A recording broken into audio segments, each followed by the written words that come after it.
नमस्कार। मैं इस कक्षा में फिर से सर्वनाम पदबंध का दूसरा भाग लेकर आया हूँ। मुझे आवश्यकता महसूस हुई कि सर्वनाम पदबंध के बारे में थोड़ा और बताया जाए। देखिए, मैंने बहुत काव्यात्मक शैली में रिदमिक लिखा है। यहाँ पर ये शब्द प्रयोग होते हैं सर्वनाम के लिए। कौन, क्या, जो, जहां, यह, वो, मैं, हम, तुम, यह, वह, इसे, उसे, किसे, इन्हें, उन्हें, अपने आप, खुद, स्वयं, हम लोग, तुम लोग, सब लोग। आप इसको नोट कर लेंगे। आप जहां कहीं भी पदबंध में इसे देखेंगे तो वो सर्वनाम पदबंध होगा। अब देखिए, मैं यहां पर लिख रहा हूं, अक्सर याद आते हैं। अक्सर याद आते हैं।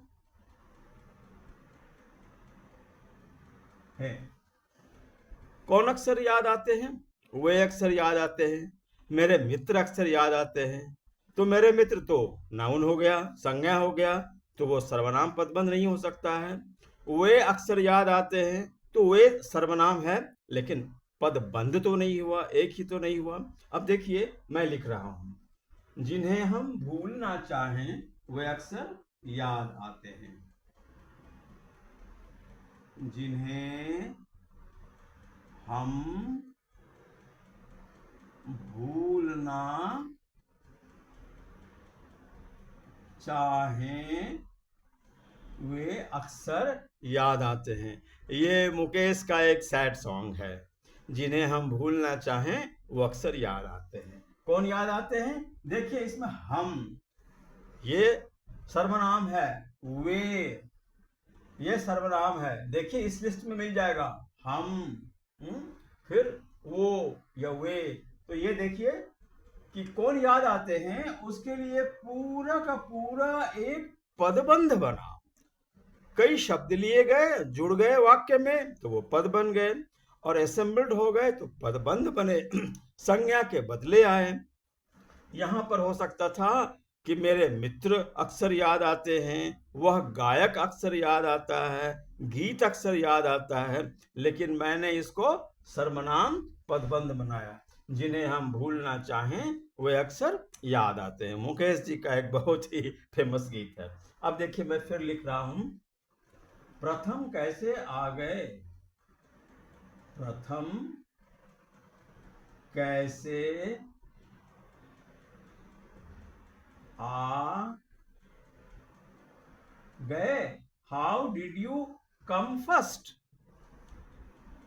अब how did you come first, प्रथम कैसे आ गए, तो इसमें हो सकता है कि तुम प्रथम कैसे आ गए।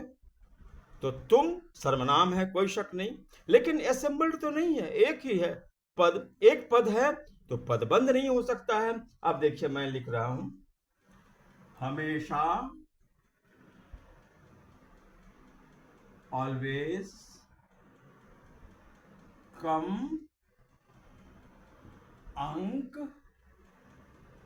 पाने वाले तुम, you who had been getting less marks, how did you come first? हमेशा कम अंक पाने वाले तुम प्रथम कैसे आ गए? देखिए, यहां पर तुम है, हा? इसमें आपको मिल जाएगा तुम, और क्या है कि वो सर्वनाम है। देखिए, यहां पर तुम है, तो इस लिस्ट में जो कुछ आपको मिल जाए अगर पदबंध में, तो वो सर्वनाम पदबंध है। हमेशा कम अंक आने वाले तुम प्रथम कैसे आ गए?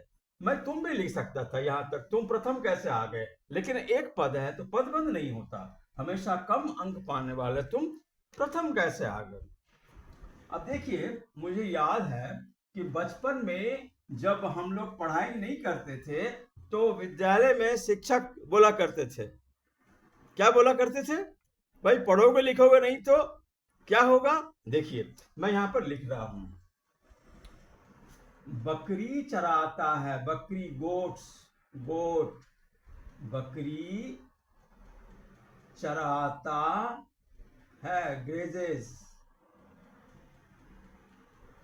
अब हम लिख सकते हैं वह बकरी चराता है, वह सर्वनाम है, लेकिन पद एक ही है, पदबंध नहीं है। पदबंध में तो एक से अधिक पद होंगे। तो जो हम लोग को शिक्षक बोला करते थे बचपन में नहीं पढ़ने से स्कूल में, वो लिख रहा हूं मैं, देखिए। जो नहीं पढ़ता लिखता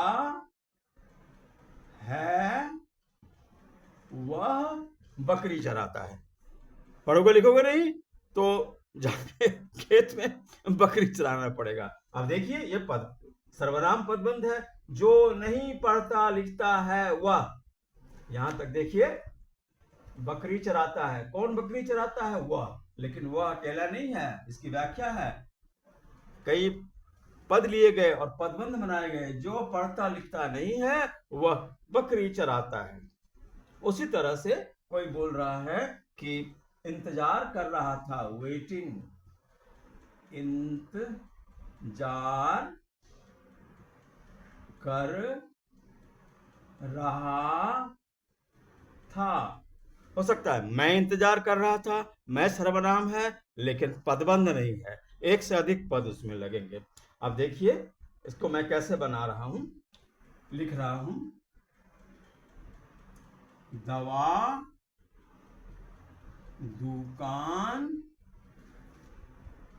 के पास मैं इंतजार कर रहा था। कितना पद आ गया? दवा, दुकान, पास, ये सब सर्वनाम के लिए पद है, मैं के लिए पद है।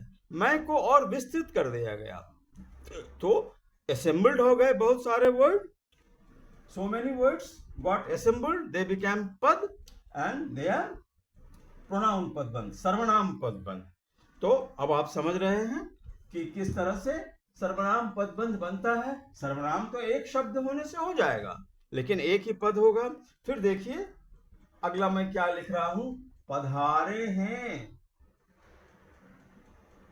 is present, has come, पधारे हैं।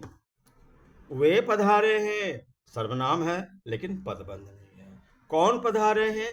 कौन सर्वनाम है लेकिन पदबंध नहीं है। अब देखिए मैं क्या लिख रहा हूं, इस क्षेत्र के विधायक, इस चुनाव क्षेत्र के, इस क्षेत्र के विधायक, एमएलए, इस क्षेत्र के विधायक, the MLA of this constituency स्वयं पधारे हैं। देखिए यहां पर स्वयं कहीं ना कहीं मिल जाएगा आपको, देखिए स्वयं है यहां पर, तो स्वयं मिला यानी कि वो प्रोनाउन है। और ये प्रोनाउन जो है विस्तृत है, पदबंध है, कई पद लिए गए तब इसका पदबंध बनाया गया। इस क्षेत्र के विधायक स्वयं, ये हो गया सर्वनाम पदबंध और सर्वनाम पदबंध बन गया। अब देखिए बहुत ही दिलचस्प बात लिख रहा हूं मैं कि भोजन, लंच, भोजन पर आमंत्रित हैं। अब कोई आपके घर आया और इनवाइट किया आपको कि invited on lunch, who? One person, head of the family, या सारे लोग? मन में होगा ना। अब कोई आगे बोले कि भोजन पर आपको बुलाया जा रहा है, आइए लंच लेने के लिए, तो और स्पष्ट होना चाहिए ना, कौन भोजन पर आमंत्रित है, कौन हो गया सर्वनाम, लेकिन एक शब्द है तो वो पदबंध तो नहीं होगा, पद होगा। अब देखिए यहाँ पर बहुत सुखद बात, बहुत प्लेजेंट बात यहाँ पर मैं लिख रहा हूं, परिवार के सभी लोग भोजन पर आमंत्रित हैं। देखिए सब लोग यहाँ पर है इस लिस्ट में, परिवार के सभी लोग भोजन पर आमंत्रित हैं। बहुत आनंद की बात है कि जो इनवाइट करने के लिए आया है, इनविटेशन दे रहा है, वो बोल रहा है परिवार के सारे लोग भोजन पर आमंत्रित हैं। तो ये क्या हो गया? ये हो गया सर्वनाम पदबंध। तो अब आप समझ गए होंगे, और अगली कक्षा में मैं आपको विशेषण पदबंध के बारे में बताऊंगा। ध्यान रखिए कि केवल छात्र, विद्यार्थी को ही व्याकरण नहीं सीखना चाहिए, जो भाषा का प्रयोग करते हैं, चाहे वो शिक्षक हों, चाहे छात्र हों, चाहे बुद्धिजीवी हों, चाहे हाउसवाइफ हो, कोई भी हो, आप अगर किसी भाषा को बोलते हैं तो उसकी मर्यादा व्याकरण में होती है। भाषा शुद्ध बोलेंगे तो आपकी आत्मा भी शुद्ध होगी। तो अपनी जिज्ञासा आप बनाए रखें, be curious to know English grammar and like it. Comment if it is not clear to you, comment it. If you want more feedbacks और अधिक कुछ चाहते हैं तो कमेंट्स में लिखिए और शेयर कीजिए, सब्सक्राइब कीजिए और अपनी जिज्ञासा बनाए रखिए, अपनी क्यूरियोसिटी बनाए रखिए हिंदी व्याकरण जानने के लिए। धन्यवाद। देवेश कुमार घोष का नमस्कार।